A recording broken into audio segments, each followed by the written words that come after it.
So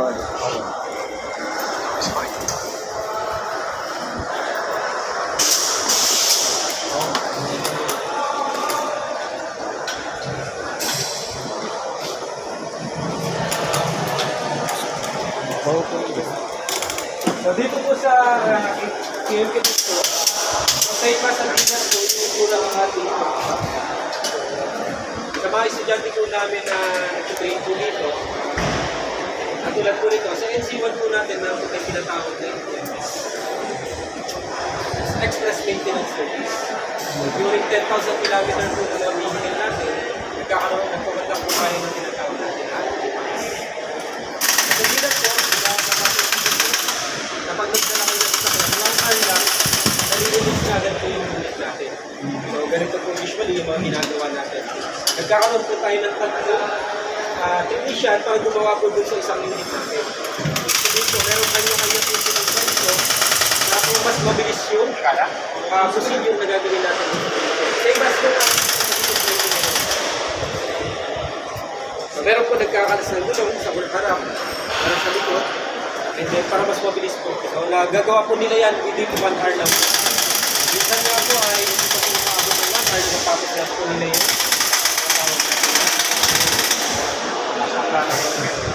And then, kay Toyota po, ayun lang po yung gumagamit mo tinatawag natin na EM trolley. So, para hindi na po natin kailangan buhatin yung gulong, para ibaba. Trolley. Para mas mabilis po natin maservisan yung mga brake system po natin. Dagdag ko na lang, sir. Yung sinasabi nyo ng express maintenance service, part mo ng operation mo, kung kayo po ay magpapasurvey sa dealer, ano po ang tinatawag na repair order. Pag diniscuss po sa inyo ng service advisor yung repair order at pinirmahan na po ng customer, mag-start na po yung timer. That means po, inorasan na yung performance ninyo hanggang dumating ka i-deliver ng inyong sasakyan. So yung po yung sinasabi ni Bermuda, in that 1 hour, ma-receive na rin po yung sasakyan. Wala, the moment that you sign yung repair order. Dito po tayo.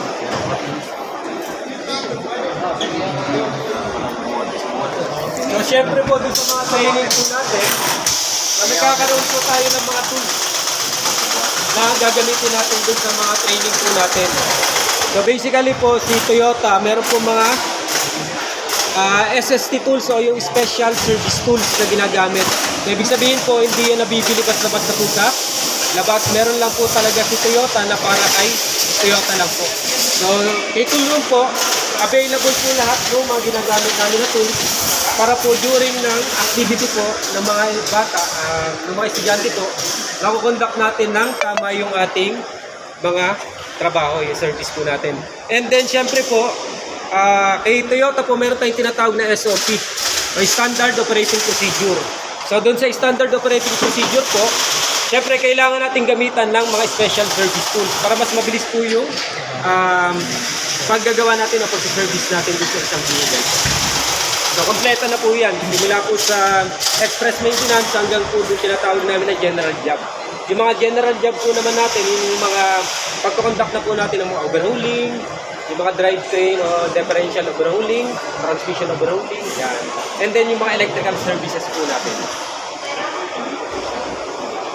And then dito po, nagpapahid na rin po kami na tinatawag natin na battery charger.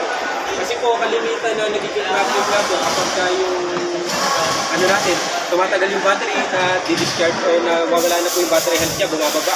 So, kailangan meron po tayong battery charger para mas kumbaga mabigyan natin ng service agad yung ating mga standard po agad natin. Ganda, no? Battery charger. Simple lang.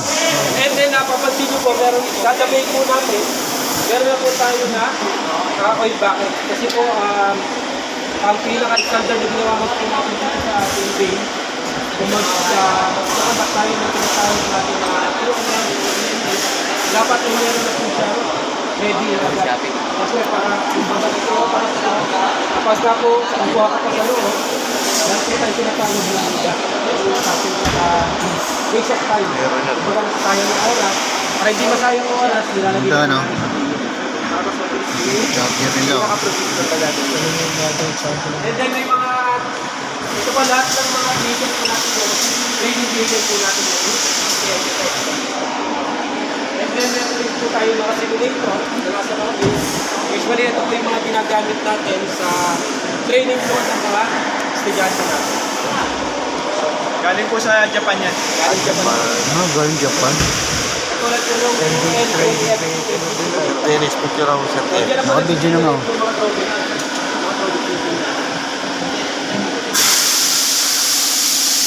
Dito po tayo. And then may mga training po tayo. Basically po yung mga training po natin sa baba, ito po yung tinatawag natin na pang general job. Kasi po, kailangan nila, after po ng discussion, proceed agad po doon sa activity training nila. Kaya dito po, pagdating po sa taas, yun po yung mga common subject o NC1 subject. Ito, MC2. Paying po yan. Okay. Meron din po kami mga scholar. Ang mga scholar po dito ini-sponsor ng mga Toyota dealers. Meron din po ang Toyota Motor Philippines Foundation at saka yung George T. Foundation. Pwede pong mag-sponsor ang Converge. So ito rin po, nagkakonduct din po sila ng EM. Same class nung nasa kabilang po. Ito nga lang po, ang ginagamit natin ng lifter ay yung mga sensor.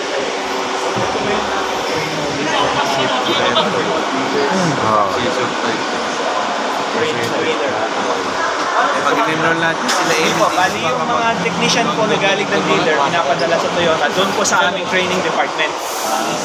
Yung mga technician na po na nasa Toyota yon. Pero yung mga bago, yung mga, ito po, mga estudyante, zero knowledge po talaga yan. Dito talaga ang training ground nila. Basic knowledge po. Pagdating po niya, nag-graduate sila and hopefully ma-employ sila ng mga dealer natin, protect level na po sila. Tanong natin ako.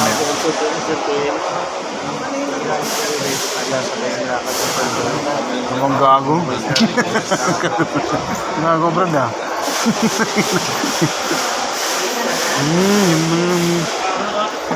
Eh kung ganyan sana yung motor pool natin. Nag-aabang lang. Kung ganyan sa atin sana, hindi ganda rin, no? Diba? Gado sa imas. Narikado. Yan, so dito naman Punta ng Gumalo. classroom na ito ay ginagamit ko sa Navy o body paint. Body paint naman to. Tumaki na.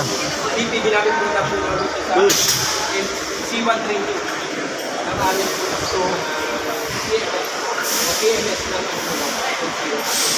Yung mga bata po dito talaga yung mga actual paint sila. Ito po yung isang example na pininturahan nila. Kulay paint. Years. Babae po ang nagtimpla ng pintura niya. Hindi na rin po yun na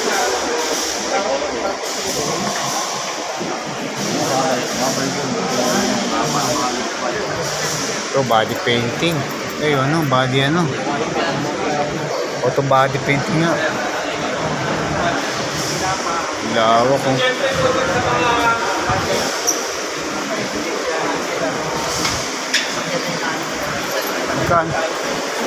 magkano kaya ano yan?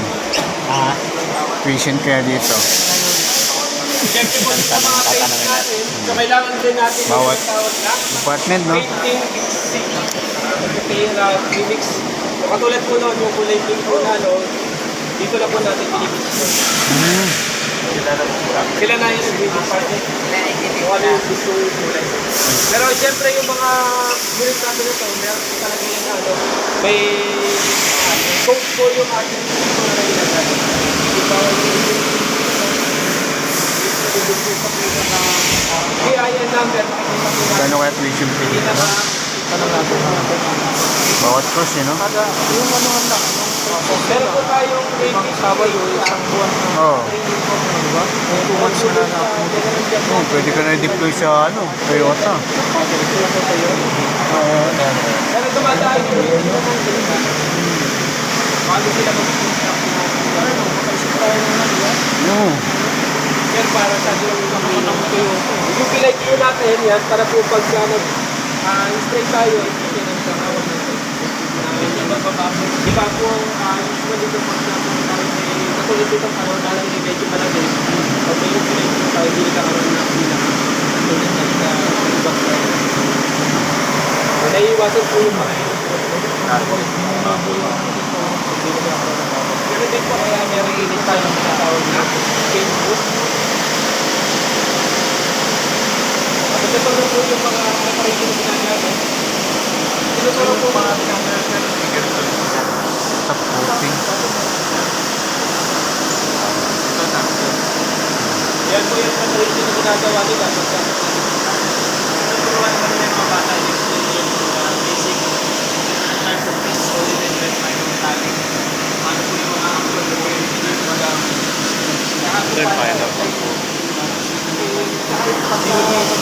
Primer. Nilagyan ng primer. Tapos, Daming process lang.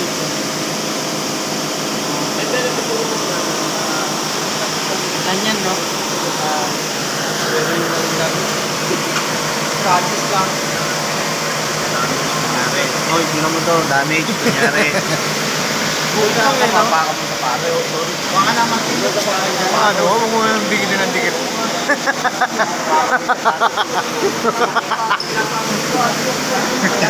Kasi Mike, ganyan napansin nila sa pare. Sa loob. Sarado. Ito yung heater nila. Hindi open. Dapat pinipita yung mga kapusulo. Tao di ba nandyan? Di ba magkano? Magkano? Para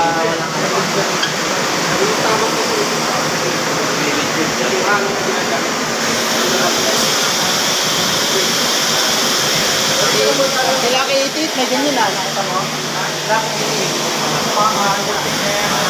Oo, di ba? Gusto yung magasgasan.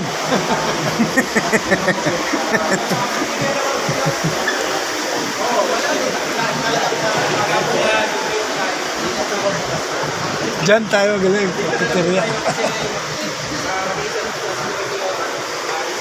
Laki oh. Basta basic pedestrian din. Kasi sumusunod na naman, no?